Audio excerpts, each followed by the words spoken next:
Good morning, everybody. As I was doing my morning walk through the neighborhood this morning, I walked by a neighbor's house who 2 weeks earlier I helped transplant a poinsettia plant from the ground into a pot. Now initially, when I did so, within a day or so, all the leaves began to dry up, wither away, and what was left in the pot was just what looked like sticks shoved into dirt. It didn't even look like the original plant that was dug out of the ground and put into the pot. I thought I actually killed it doing so. And I thought to myself, it would have been better for that plant just to stay in the ground, to not be touched or removed or bothered with at all.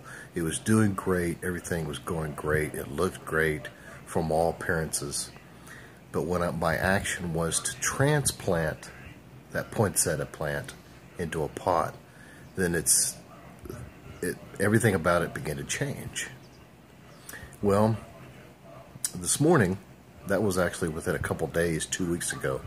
But this morning, as I was walking by, I looked over at the plant, and again, I've been watching the plant, and today, actually, there's been signs of life. There's more leaves. It's really green.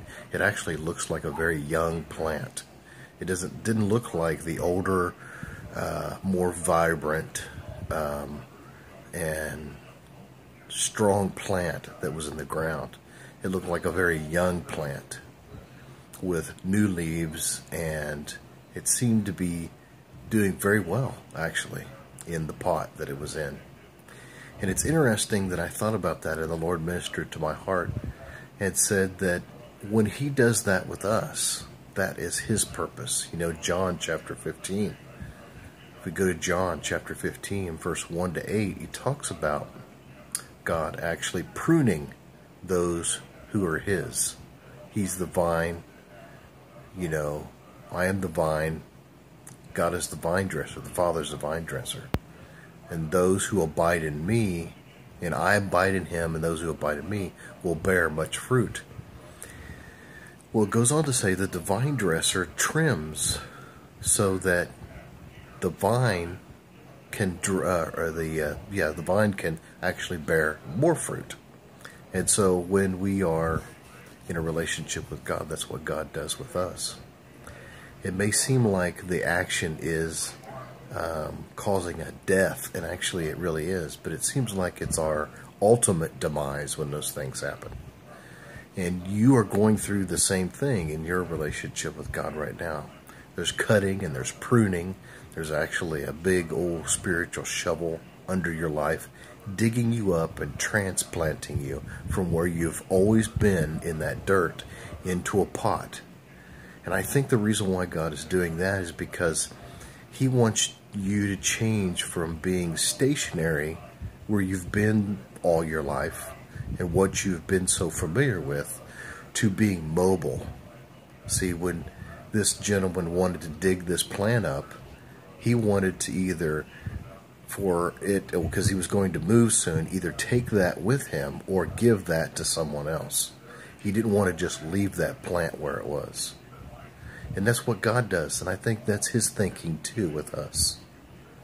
He knows that things are going to change around us. He doesn't want to leave us in that situation. He doesn't want to leave you in that situation.